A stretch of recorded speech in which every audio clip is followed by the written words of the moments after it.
Welcome to బీజేటీవీ. ముందుగా headlines చూద్దాం. పవన్ ను అడ్డుకోవడం సరైంది కాదన్న చంద్రబాబు. ప్రజాస్వామ్యంలో ఎక్కడైనా ప్రచారం చేయొచ్చిన సీఎం. ప్రాంతాల మధ్య విద్వేషాలు రెచ్చగొట్టొద్దన్న చంద్రబాబు. పాత వివాదాలను మళ్లీ తెరపైకి తేవద్దని వ్యాఖ్య.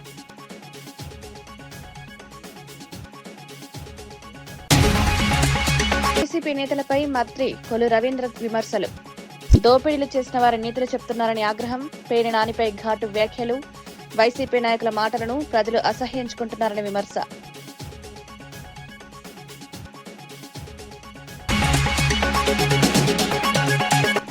తెలంగాణ కాంగ్రెస్ వల్లే సాధ్యమైందని చామల స్పష్టం.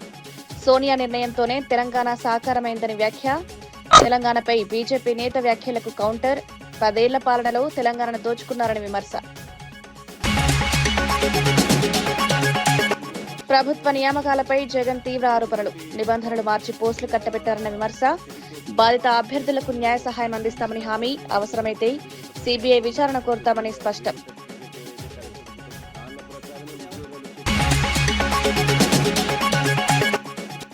తెలంగాణలో స్థానికులకే జనసేన టికెట్లని పవన్. దేశంలో ఎక్కడైనా జీవించడం ప్రతి భారతీయ హక్కు. ప్రాంతీయ విద్వేషాలకు తావివ్వొద్దని సూచన.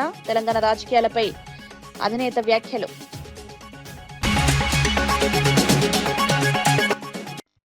తెలంగాణలో జనసేన అధినేత పవన్ కళ్యాణ్ అడ్డుకోవడం సరైంది కాదని ఆంధ్రప్రదేశ్ ముఖ్యమంత్రి చంద్రబాబు నాయుడు అన్నారు. ప్రజాస్వామ్యంలో ప్రతి ఒక్కరికి ఎక్కడైనా ప్రచారం చేసుకునే హక్కుందని స్పష్టం చేశారు. గతంలో తాను కూడా తమిళనాడులో ఎన్నికల ప్రచారంలో పాల్గొన్న విషయాన్ని గుర్తు చేశారు.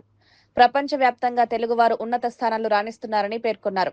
రాజకీయ పార్టీలు ప్రజలకు మెరుగైన సేవలందించడంలో పోటీ పడాలని, ప్రాంతాల మధ్య విద్వేషాలు రెచ్చగొట్టడం మంచిది కాదన్నారు. బీఆర్ఎస్ పార్టీ ఉంది. బీఆర్ఎస్ మొన్నటి నేషనల్ పార్టీ ఆంధ్రలో కూడా యూనిట్ పెట్టారు. ఎందుకు మాట్లాడతారో నాకైతే అర్థం కావడం లేదు. వీళ్ళు కరెక్ట్ కాదు.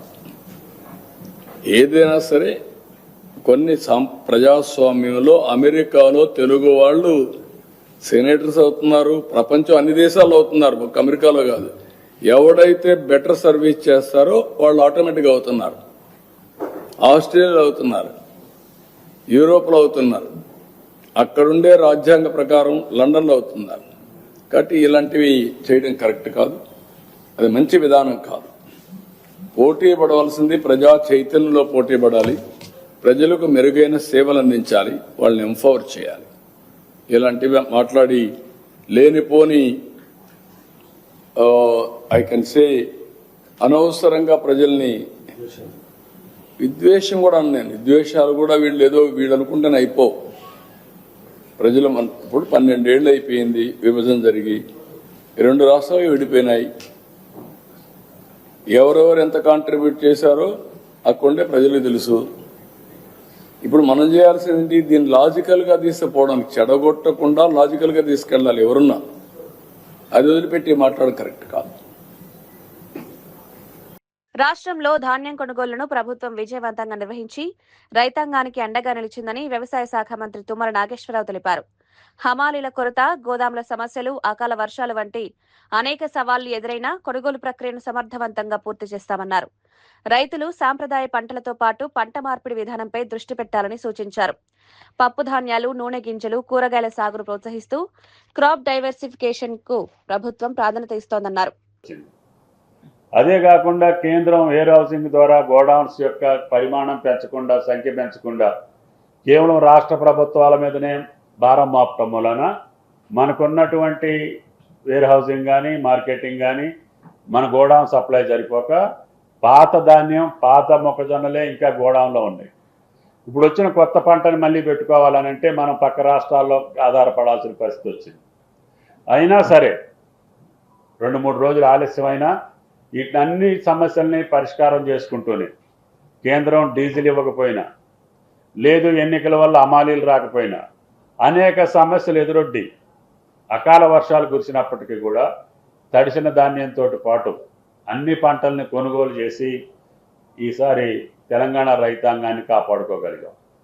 అదేవిధంగా భవిష్యత్తులో కూడా ఇటువంటి పరిస్థితుల్ని మీరు బేరీ చేసుకొని పంట మార్పిడి విధానానికి ముందే ఆలోచన చేయాలి. మనకి బోర్లో నీళ్లు పడంగానే వరేస్తున్నాం, కానీ ఆ పంట ఇన్ని కష్టాలు ఎదుర్కోవాల్సి వస్తుంది.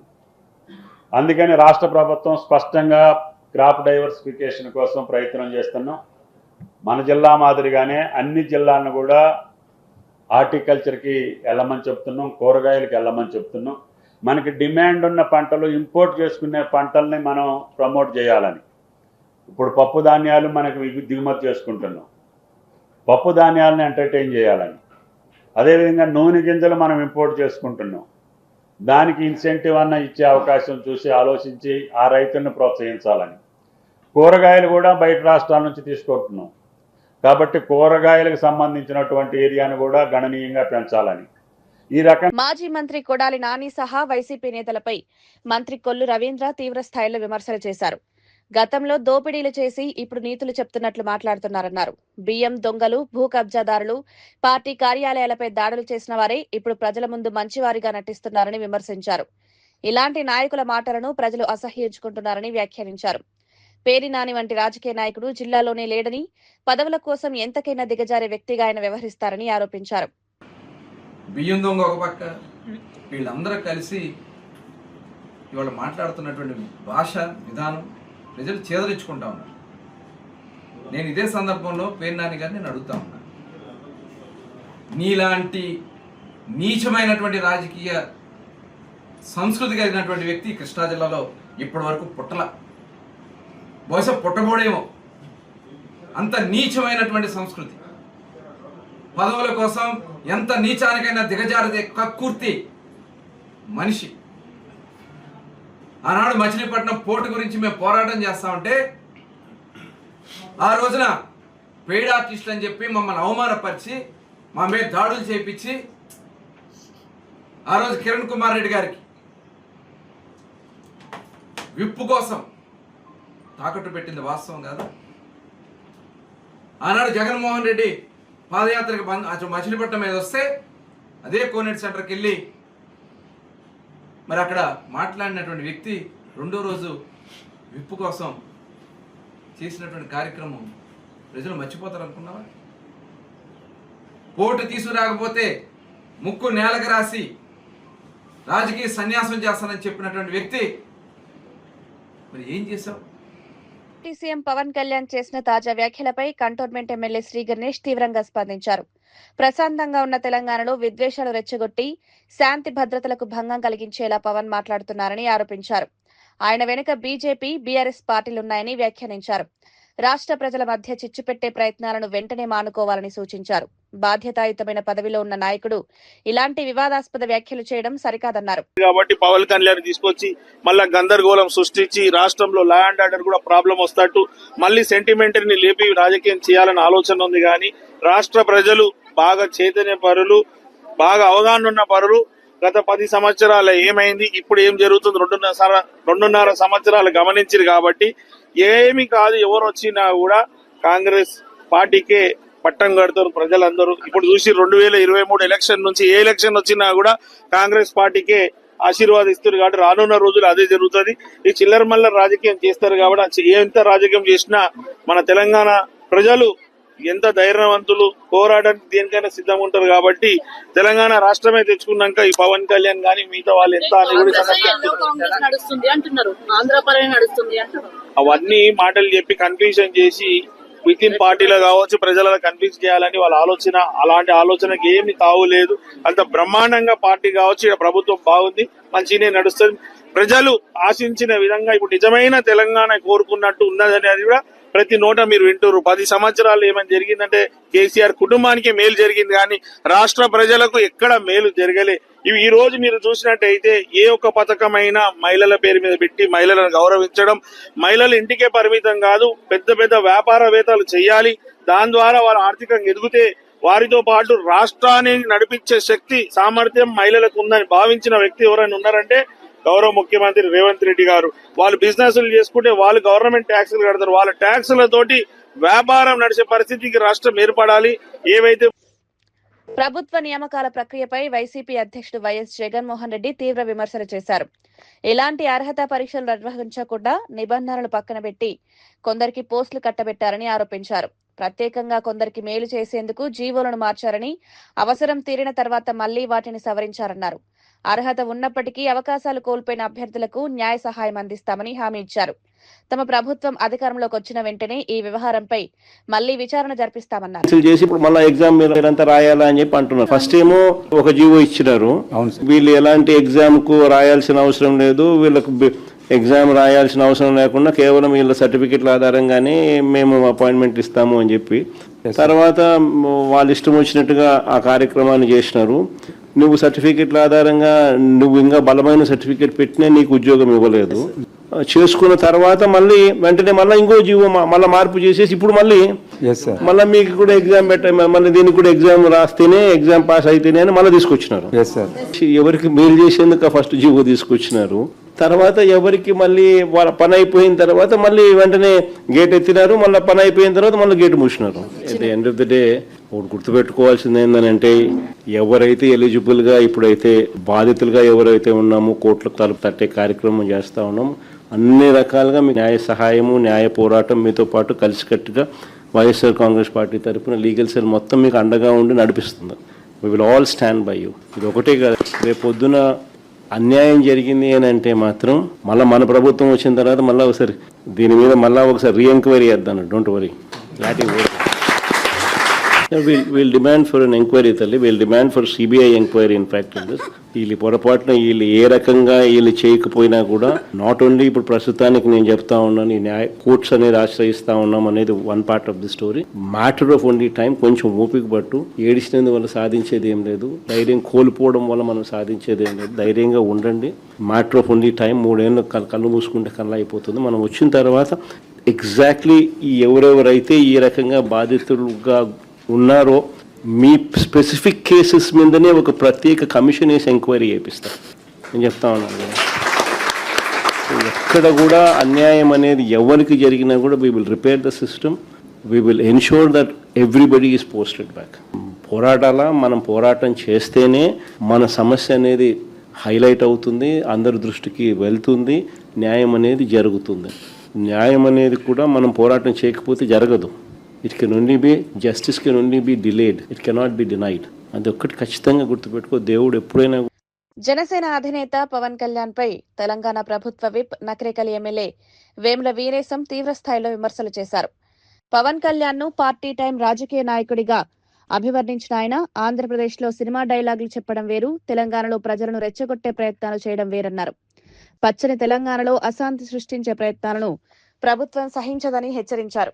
రాజకీయంగా కనుమరుగవుతున్న బీఆర్ఎస్ బీజేపీలను మళ్లీ నిలబెట్టేందుకు పవన్ ప్రయత్నిస్తున్నారని ఆరోపించారు.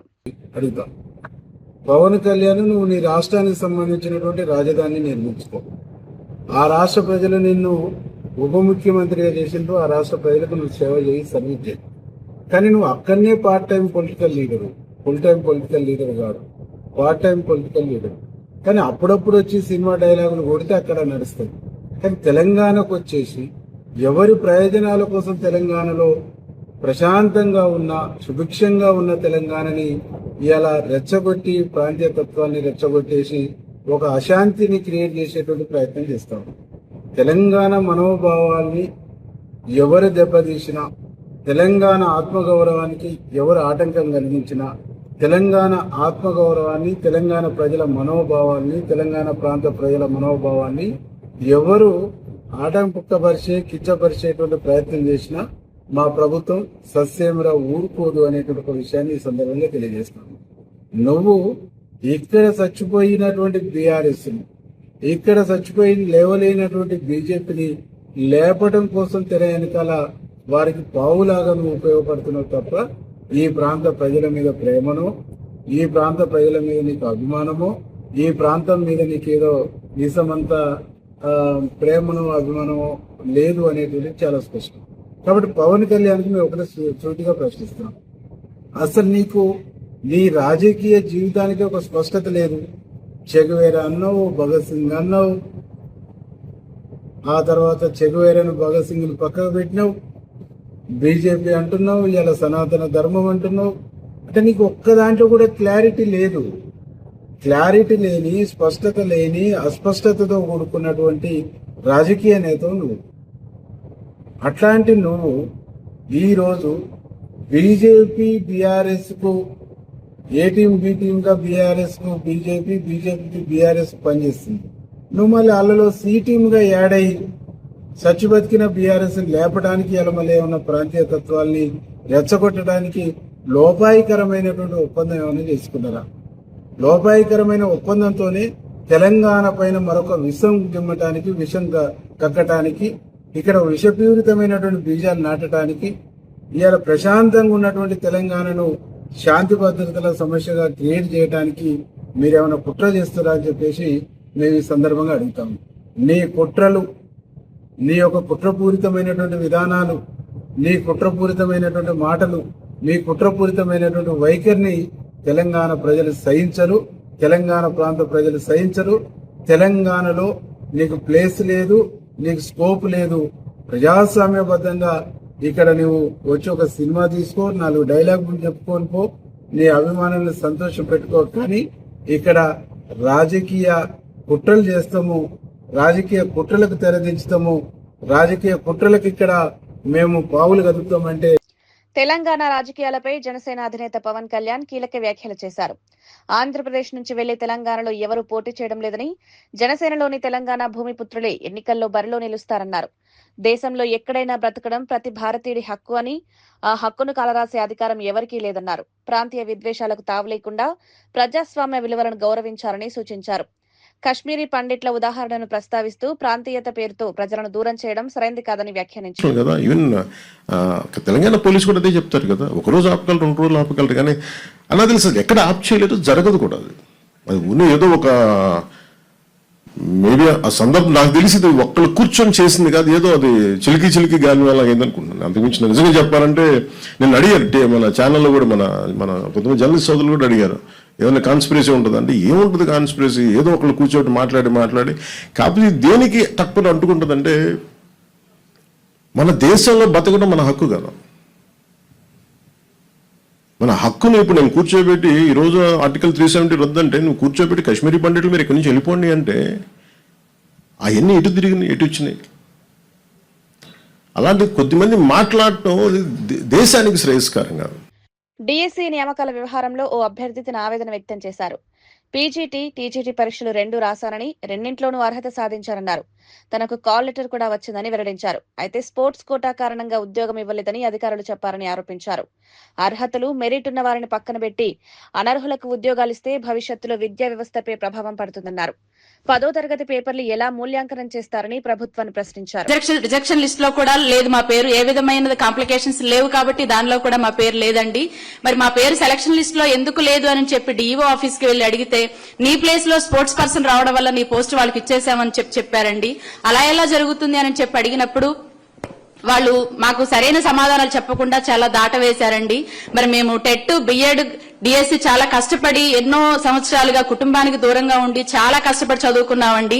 మరి ఏ విధమైన ఎగ్జామ్ వాళ్ళు టెట్ రాయరంట, డిఎస్సి రాయరంట, డైరెక్ట్ రిక్రూట్మెంట్ అని చెప్పి డిఈఓనే చెప్పారు, మాకు కృష్ణా డిస్టిక్ డిఈఓ చెప్పారు.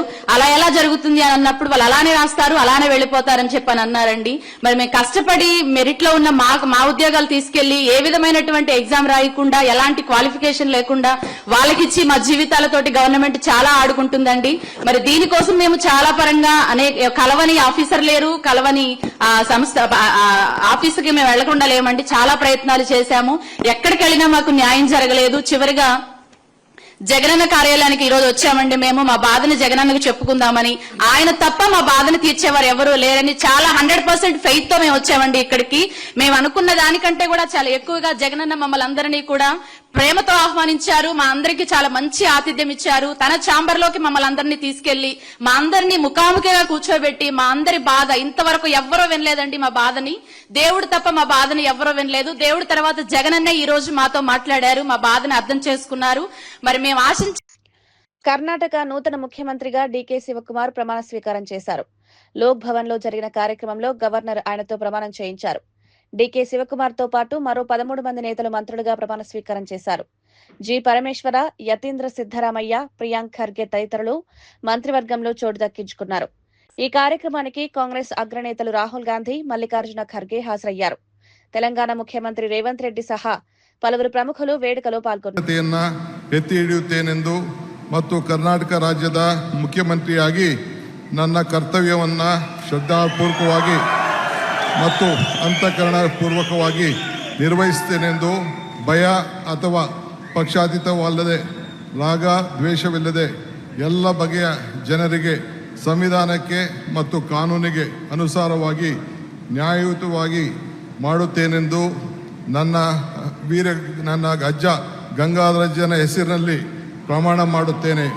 ಶ್ರದ್ಧಾಪೂರ್ವಕವಾಗಿ ಪ್ರತಿಜ್ಞೆಯನ್ನು ಮಾಡುತ್ತೇನೆ. ಮಾನ್ಯ ಮುಖ್ಯಮಂತ್ರಿಗಳು ಈಗ ಪ್ರಮಾಣ ವಚನಕ್ಕೆ ಸಹಿ ಮಾಡಲಿದ್ದಾರೆ.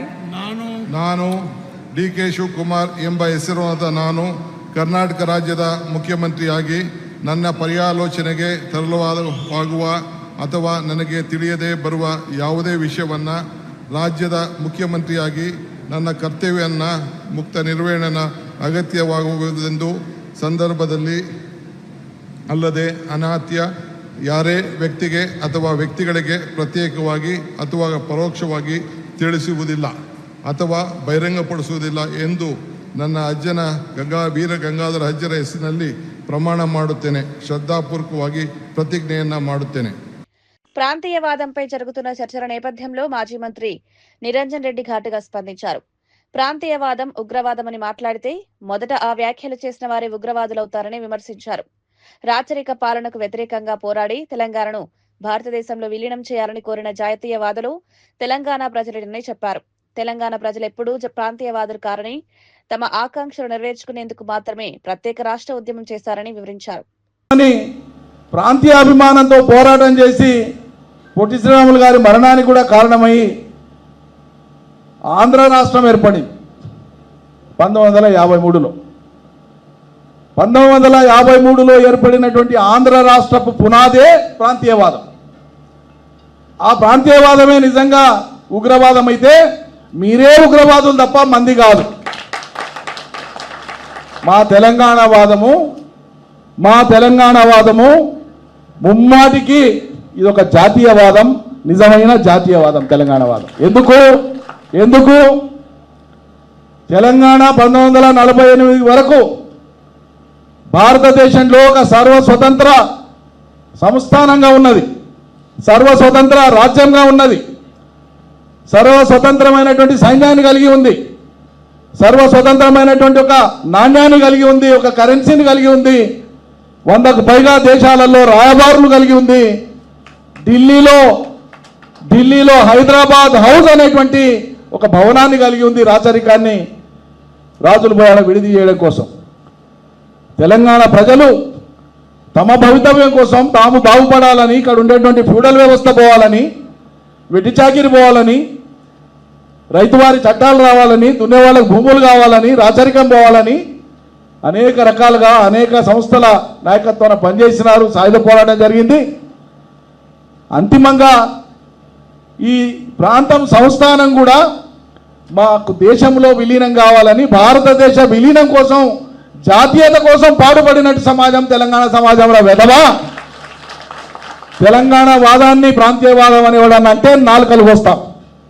తెలంగాణ వాదం ముమ్మాటికి మా సొంత అస్తిత్వం కోసం మమ్మల్ని బలవంతంగా కలుపుకున్న కారణంగా మాకు కావాలని పోరాటం చేసిన తప్పిస్తే మాది ప్రాంతీయవాదం కాదు. ఇంకొకసారి అటువంటి అవాకులు చవాకులు పేలొద్దు. చరిత్ర మీద అవగాహనతో మాట్లాడి చరిత్ర తెలుసుకోండి. మాకు ఏ ప్రాంత ప్రజల పట్ల విద్వేషం లేదు, వ్యతిరేకత లేదు. బీజేపీ జాతీయ నేత నితిన్ నబీన్ చేసిన వ్యాఖ్యలపై భువనగిరి ఎంపీ చామల కిరణ్ కుమార్ రెడ్డి తీవ్రంగా స్పందించారు. తెలంగాణ రాష్ట్రం కాంగ్రెస్ పార్టీ చొరవతోనే ఏర్పడిందని, దీనిపై ఎక్కడ వెతికినా స్పష్టమైన సమాచారం దొరుకుతుందన్నారు. సోనియా గాంధీ తీసుకున్న సాహసోపేత నిర్ణయం వల్లే తెలంగాణ కల సాకారమైందన్నారు. ఆంధ్రప్రదేశ్ నుంచి భారీ రాజకీయ ఒత్తిళ్లు ఉన్నప్పటికీ కాంగ్రెస్ నాయకత్వం తెలంగాణ ఏర్పాటుకు కట్టుబడి పనిచేసిందని గుర్తు చేశారు. తెలంగాణ వస్తుందని కేసీఆర్ కూడా ఊహించలేదని, ఆయన అప్పట్లో టైంపాస్ రాజకీయాలు చేశారని విమర్శించారు. 10 ఏళ్ల పాలనలో తెలంగాణను దోచుకున్నారని ఆరోపిస్తూ ఆ సమయంలో కేంద్రంలో ఉన్న కిషన్ రెడ్డి రాష్ట్రానికి ఏం చేశారో చెప్పాలని డిమాండ్ చేశారు. అంటే నితిన్ నబీన్ గారు అంటేనేమో కొత్తగా ఈ మధ్య కాలంలోనే భారతదేశంలో బీజేపీ పార్టీకి అధ్యక్ష పదవి తీసుకున్నారు. అంటే ఆయన కంటే కొద్దిగా అవగాహన లేకపోవచ్చు. తెలంగాణ వచ్చినప్పుడు 2014 కంటే ముందు జరిగినటువంటి ఉద్యమం మీద కానీ, ఆ రోజున్నటువంటి పార్లమెంట్లో జరిగినటువంటి విషయాలలో కానీ ఆయనకు అవగాహన లేకపోవచ్చు. ఆయన అనొచ్చు, ఎందుకంటే తెలంగాణ ఆవిర్భావానికి కాంగ్రెస్కి ఎట్టి పరిస్థితుల్లో సంబంధం లేదు. తెలంగాణ రావడానికి బీజేపీ కారణమో లేకపోతే తెలంగాణ రావడానికి ఉద్యమకారులే కారణం. ఉద్యమకారులు ఎట్లా ఉద్యమాలు చేస్తేనే తెలంగాణ వచ్చిందన్నది వాస్తవం. కానీ ఆ రోజు అధికారంలో ఉన్నటువంటి యూపీఏ ప్రభుత్వం వల్లనే తెలంగాణ వచ్చిందన్న విషయాన్ని మీరు ఏ గూగుల్లో కొట్టినా, ఏ పర్ప్లెక్సిటీ యాప్లలో కొట్టినా, ఏ యాప్లలో కొట్టినా వస్తుంది. మరి ఆ మాత్రం అవగాహన లేకుండా తెలంగాణ ఫార్మేషన్ డే రోజే ఢిల్లీ వేదికగా ఇదే తెలంగాణ భవన్లో ఇష్టానుసారంగా మాట్లాడినటువంటి పరిస్థితిని ఈరోజు తెలంగాణ ప్రజల ముందు పెట్టాలనుకుంటున్నాం. ముఖ్యంగా మీ అందరికీ మరొకసారి గుర్తుకు చేస్తున్నా, ఆ రోజు యూపీఏ హయాంలో 33 మంది ఎంపీలు తెలంగాణ ఆంధ్రప్రదేశ్ నుంచి ఉంటే కాంగ్రెస్ పార్టీలో 12 మంది లోక్సభలో తెలంగాణ ప్రాంతం వాళ్ళు ఉండే. 25 మందిని కాదని చెప్పి సోనియా గాంధీ గారిని ఒప్పించి ఆ రోజు పార్లమెంట్ సభలో ఎన్నోసార్లు వాకౌట్ చేసి రోజు ధర్నాలు చేసి సాధించినటువంటి తెలంగాణ ఇది. అసలు సోనియా గాంధీ గారు లేకపోతే తెలంగాణ వచ్చేదే కాదు. ఎందుకంటే ఈవెన్ కేసీఆర్ కూడా కమిషన్లు, కలెక్షన్లు, బై ఎలక్షన్లతోటి టైంపాస్ చేయాలనుకునేది తప్ప ఏ రోజు కూడా తెలంగాణ వస్తుంది అనుకోలేదు, ఇస్తారనుకోలేదు.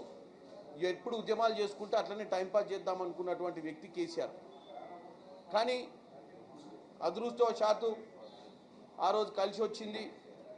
10 సంవత్సరాలు ఆయన అధికారంలోకి వచ్చింది. నిన్న కిషన్ రెడ్డి గారు మాట్లాడుతూ తెలంగాణ ఏటీఎంగా మారిందని, ఇప్పుడున్నటువంటి ముఖ్యమంత్రి, ఇప్పుడున్నటువంటి కాంగ్రెస్ ప్రభుత్వం తెలంగాణని ఏటీఎంగా వాడుకుంటుందని చెప్తున్నారు.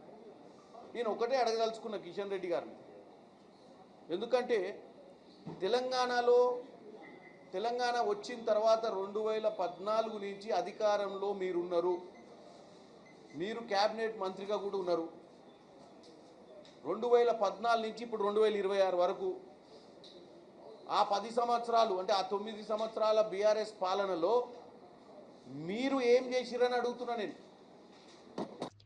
కల్వకుర్తి, పాలమూరు, రంగారెడ్డి ప్రాజెక్టుల పనుల జాప్యంపై మాజీ మంత్రి నాగం జనార్దన్ రెడ్డి ఆగ్రహం వ్యక్తం చేశారు. ప్రాజెక్టులకు అవసరమైన భూసేకరణ ప్రక్రియను వేగవంతం చేసి కాలువల నిర్మాణాన్ని త్వరగా పూర్తి చేయాలని ప్రభుత్వాన్ని డిమాండ్ చేశారు. రైతులకు సాగునీరు అందేలా ప్రాజెక్టులను యుద్ధ ప్రాతిపదికన పూర్తి చేయాల్సిన అవసరం ఉందన్నారు. ఏదుల నుంచి డిండికి నీటిని తరలించే ప్రయత్నాలు చేస్తే మరో ఉద్యమం తప్పదని హెచ్చరించారు. ప్రజల ప్రయోజనాలను పక్కన పెట్టి కాంట్రాక్టర్ల కమిషన్ల కోసం నిర్ణయాలు తీసుకుంటే సహించేది లేదన్నారు. ప్రాజెక్టుల పూర్తి విషయంలో ప్రభుత్వం స్పష్టమైన కార్యాచరణతో ముందుకు రావాలని కోరారు. చేయాల్సిన అవసరం అత్యవసరంగా ఉంది.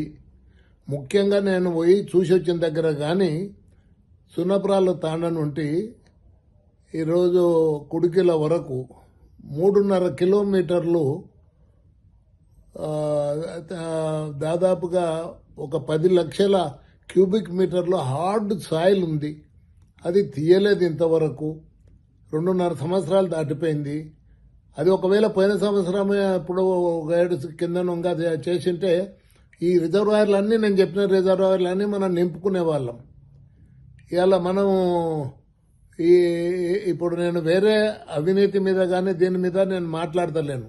మొట్టమొదట మీరు చేయాల్సింది ఈ సున్నపురాల తాండ నుండి కుడికిల వరకు మొత్తం 3.5 కిలోమీటర్లు పూర్తి కాకుండా దాన్ని సగానికి పెట్టేసి చేస్తే కూడా 4 మోటార్లే ఉన్నాయి కాబట్టి మిగిలిన ఎండాకాలం వచ్చినప్పుడు మిగిలిన సగభాగం చేసుకోవచ్చు. ఇక రెండవ విషయం, ముఖ్యమంత్రి గారికి అయ్యా నేను ఎంత మొత్తుకున్నా నిన్నలేదు. ఆ రోజు నార్లాపూర్ కాడ నుండి ఓపెన్ కట్ పంప్ హౌస్ ఉంటే దాన్ని తీసుకుపోయి కల్వకుర్తి పంప్ హౌస్కు 300 గజాల దూరంలో అండర్ గ్రౌండ్ పంప్ హౌస్ చేసి బ్లాస్ట్ చేస్తే 3 మోటార్లు ఎగిరిపోయినాయి. 2 అసలుకి ఇర్రిపేరబుల్ అని చెప్పని బిహెచ్ఏలోనే రిపోర్ట్ ఇచ్చిండు. ఇలా ఈయన ఏదో బీదార్పులా రుస్తున్నాడు ఇప్పుడు కృష్ణారావు గారు, ఏదో మేము సామర్థ్యాన్ని ఇంకెవడో కుదిర్చినట్టు. ఆయన బాధ్యుడే. ఆయన కల్వకుర్తిలో కక్కుర్తిదే అని ఆ రోజు పెద్ద పెద్ద ఐటమ్స్ వచ్చినాయి పేపర్లు, అన్ని పేపర్లో కూడా. ఇవాళ మీరు ఇప్పుడు ఈ మొత్తం ముఖ్యమంత్రి గారితో 5 మోటార్లు నడిపించి ఏ విధంగా మీరు నీళ్ళు ఇస్తారో కల్వకుర్తి ద్వారా దానికి మొత్తం ఇవ్వచ్చు. ఇక రెండో విషయం కూడా చెప్తున్నాను మంత్రి గారికి, ఎవరికి, ఉత్తమ్ కుమార్ రెడ్డి గారికి. నీ ఒక్క జిల్లా బాగుపడితే లేదా నీ ఒక్క నియోజకవర్గం బాగుపడితే తెలంగాణ బాగుపడదు. ఇలా మేము మహబూబ్నగర్ జిల్లాలో 36 లక్షల ఎకరాలు సాగుకు అనువైన భూమి ఉంటే కేవలం 7-8 లక్షలు కూడా వాడతలేదే ఇప్పుడు. అదే మళ్ళీ ఇప్పుడు ఒక నల్గొండ లోపల 17 లక్షల ఎకరాలకు సాగుకు అనువైన భూమి ఉంటే 14.5 లక్షల ఎకరాలు వాడుతుంది. అరే ఇప్పుడు మీరు ఏదైతే ఇప్పుడు టనల్ వస్తుందో టనల్ నీటిని వాడుకొని మీరు తీసుకొని మళ్ళీ మా నీళ్ళని ఎందుకు పొక్క కొడుతున్నారు మీరు? ఇంత అసమర్థులు ఎమ్మెల్యే ప్రజలను ఎన్నుకుంటే ఎట్లా ఇది? ఎవరైనా ఒక్కడన్నా నోరు తెరుస్తున్నాడా మాకు అన్యాయం జరుగుతుందని? ఒక్క ఎమ్మెల్యేనన్నా మాట్లాడుతున్నాడా దీని విషయంలో? అందుకోసం నేను ఒకటే చెప్తున్నాను, హెచ్చరిస్తున్నాను, అవసరం వస్తే ఉద్యమం చేపడతా. ఇప్పుడు మీరు ఏదుల కానుంటే నీళ్లు తీసుకుపోతుండ్రో అది ఆపమని చెప్తున్నా. అరే నువ్వు ఒట్టేం కాడ నీళ్ళు ఇడిచిపెడితే తూము ఇడిచిపెడితే చక్కగా పోయి ఏడా నీ డిండిలో పడతాయి. అది కూడా మీకు అవగాహన లేకుండా కాంట్రాక్టర్ల కోసం పనులు చేపట్టొద్దని చెప్పి నేను ఈనాటి వార్తా విశేషాలు మరో బులెటిన్లో మళ్ళీ కలుద్దాం. నమస్కారం.